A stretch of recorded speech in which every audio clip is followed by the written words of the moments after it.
everything. Here, look over here. Don't worry about that. Look over here. Let's get off this subject real quick. Yeah, because they don't want. But when they get personal, I get aggravated. I'm just not good enough yet. I'm trying to get out of that. And I know I've heard some of them that they've been in debates or whatever on the radio show, or whether it's a true debate or whatever. They said, "Well, you're just trying to back me into a corner." Well, damn right we are. I mean, that's the whole. Yeah, because usually it's a squirmy wormy. Yeah. You won't answer any damn question. And the first thing that a lot of them start with is, well, first thing we have to admit that there's a God. No, whoa. That you can't start from God and go to there. You got to start from here and get to God first. Yeah, you got to prove the God's there. You got to prove the God's there. You can't just assume it. But they know that's the only way you can get there, is to assume it. And they say, well, they know they don't have evidence. I talked to a fundamentalist a long time ago. I said, I'm trying to believe in God. But where's the evidence? This is before I knew anything about atheism or anything else. I said, what if somebody asks me, what can I tell them? I said, I can't prove it exists. Yeah. Well, you just have to have faith. That's their answer. And that's what turned me into an atheist. Because I said, I don't have to have faith in anything. No. There's an answer to everything in the universe. Whether we'll ever find them all or not, I don't know. But there's an answer to it. Now, I don't have to have fucking faith in anything. No, you don't have to have faith in it. And that stuck in my craw ever since. I'm thinking, you take an intelligent person and then tell them just to throw everything out and just believe in this, just because I said so. Yeah. And it doesn't work. No, it doesn't. It does not work. I tell you. That turned me into an atheist. Yeah. I mean, it wasn't overnight. It took. No. It just stuck in my craw, and it started eating and chewing, and this is bullshit. I always started to wonder. I tried to believe. I really, really tried, and I just couldn't. I did too. I couldn't find nothing in it, and then started having questions. Started looking up and listening and watching a few things, and then seen that Religulous. Yeah. With Bill Maher, and what he presented made more sense to me than anything that the counter people were trying to present. You know what? I got out of it. I didn't call myself an atheist, but I went through the same old crap. I went, well, this religion, all religions can't be right, but they can all be wrong stuff. Okay? All religions are wrong. But there's still this God thing, this deist. Went through the George Washington, Jefferson deal. There's a deist. Yeah. And I'm thinking, why would there be that even? There's not even...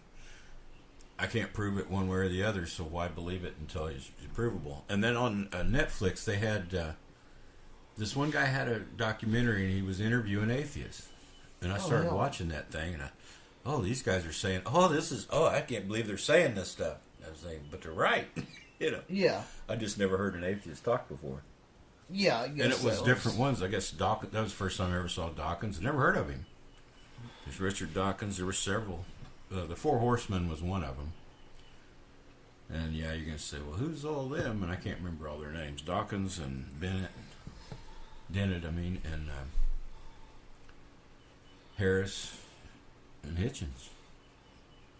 And I've been enthralled with Hitchens. Hitchens is kind of a nasty bastard, but oh yeah, he can say it so well. His words are wordy words. They're good words. Oh yes, they are. They're good words. And he opened me up to old Mama Teresa. Oh yeah. Wow, she was quite the card. Absolutely no good for people at all. She did nothing for the poor, except watch them die, make them suffer so they could get closer to God. In her opinion. Wow. Yeah.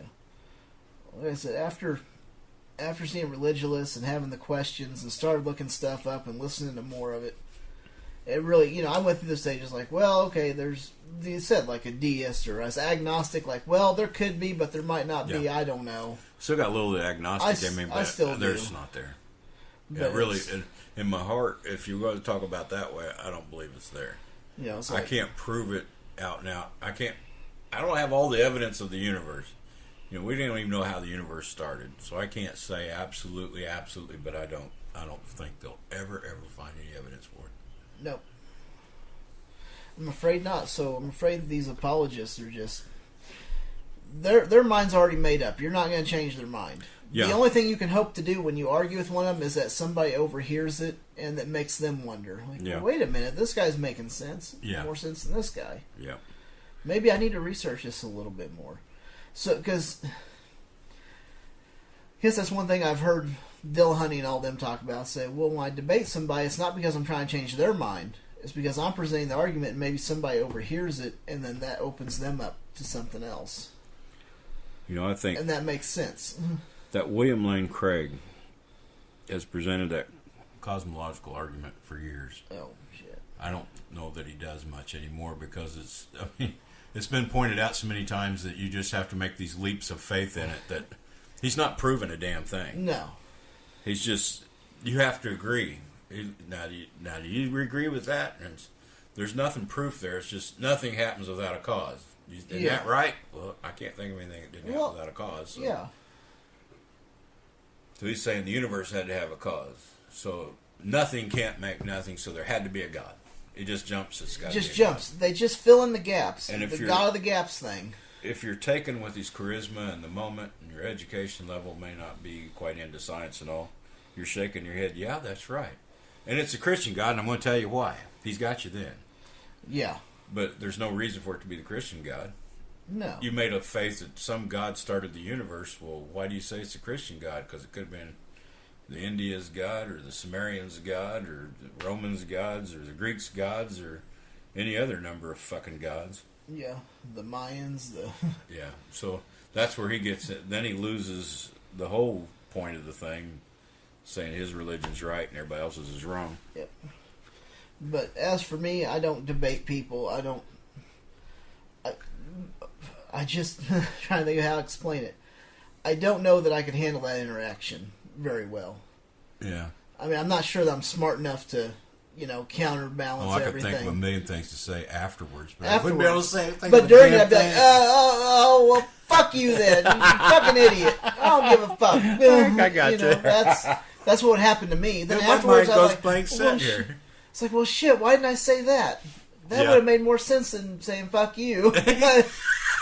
Yeah, that really doesn't mean so anything. I try not to get into debates with people about it. Yeah. Because it's not for me to do. I'm not that type of atheist. I don't debate. Would you go to an atheist church if there was one around here? So I don't call it atheist church, an Oasis or Assembly Oasis or whatever. Whatever the fuck. I probably would just to check it out first and then. Yeah, I think I would. It'd be nice to hobnob with like-minded that ain't. Oh yeah. That's not preaching to. Maybe want to talk about something besides ignorant shit like Trump. Yeah. Might get a little science involved and some things. Oh yeah, might learn something there. They do a presentation or something. Somebody may get up there and say, "Oh, I'm going to present." Get a little humanism going and. Yeah, a little bit of humanism and a little science, keep their edge up. And then especially having the idea that you got that social interaction. Yeah. It's nice to have a group. Yeah. I think that's one thing atheists miss when they leave. It's like, then you feel alone. Yeah. And I know on atheist experience, and like they're always trying to guide people to, well, look around your community for a group. Because you need to get involved with a group. You won't agree with everybody in the group, but at least you're not being told there's a God and how to live your life. They may still tell you how to live your life, but you can tell them fuck off. Mm-hmm. Where the preacher, you tell him that, and he'll turn the congregation on you. Yep. Now, if the atheist event started doing that, I'd tell them go to hell. I wouldn't have anything to do with them either. Everybody's entitled to their opinion. Yep.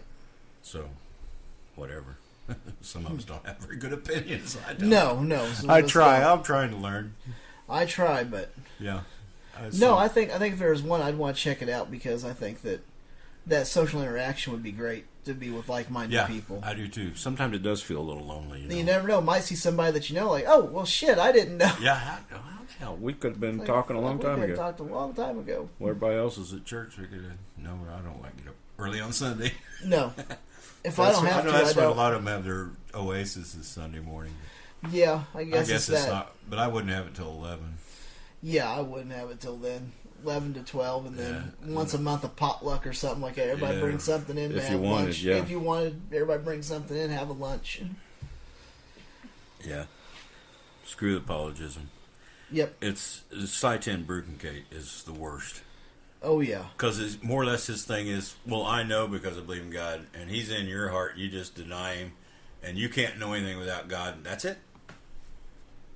Argument's over. Oh, yeah. Well, the Bible says, I'm not arguing anything about the Bible unless you're a believer. Yeah, because he won't discuss it. So the Bible's completely thrown out, which is good, but he can't prove anything about God, and he denies that because, well, you know he exists, so why should I argue it? Yeah. It's like, well, he's in there, you just don't accept it yet. It's like, he's just a fucked up, he's like a spoiled brat you want to put over your knee and spank because he's got such a stupid, I'm rubber, you're glue, or whatever type attitude about it. I think he stinks really bad, personally. He's one of the worst out there. I wouldn't argue with him about anything because I wouldn't want him to give him any air. No. And I'm not special. I wouldn't argue with him anyway. Even if I thought it'd give me air. Because the guy's so crooked, dishonest. Oh, yeah. Yeah, I don't think I'd give him the time of day. He tries to trick you into everything. Yes. That's a great way to God, I guess. So I listened to that. I've listened to it 2 or 3 times. That redefined debate, it was between that Cy Tim Brugengate and Matt Dillahunty. Yeah.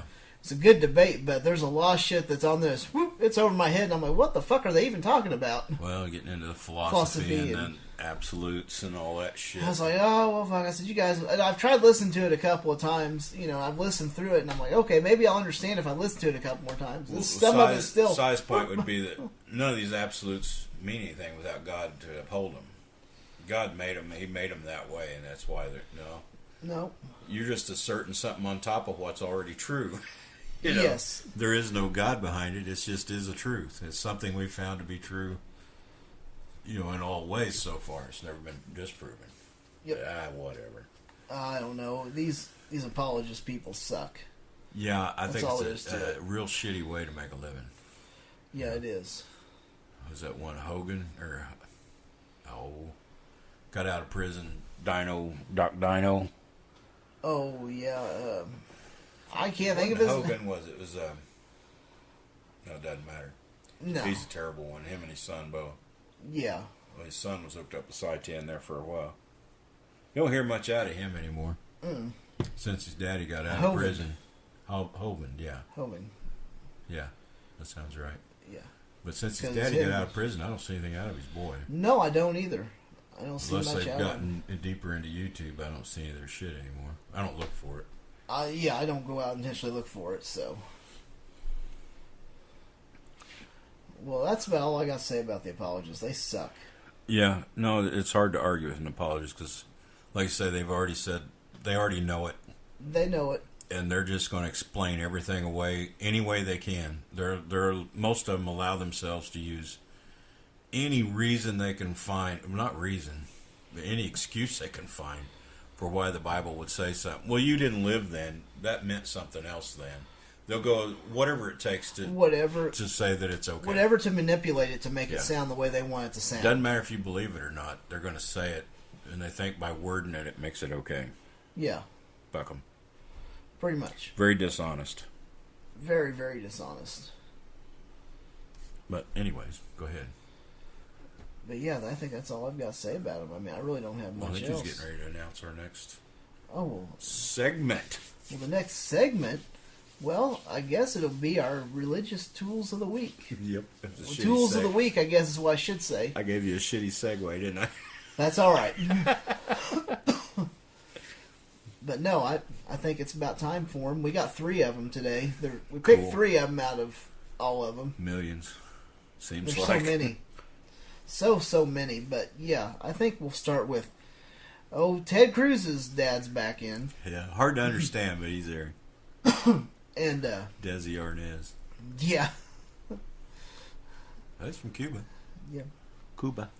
So, but he talks about a couple of things. The deal says it's about marriage, but he also indicates something about the schooling too. Yeah, he's a typical religious fucknut. So let's hear what he has to say. This could be interesting. Article 1, Section A of the Constitution is don't need no called the stinking enumerated badges. powers of Congress. Only 18 powers described in Article 1, Section 8. If it's not there, the federal government's got no business being involved in it. Let me give you a couple of examples. The word education, nowhere in Article 1, Section 8. Let me ask you a question. Does it make any sense? to have a bunch of unelected bureaucrats in Washington, D.C. telling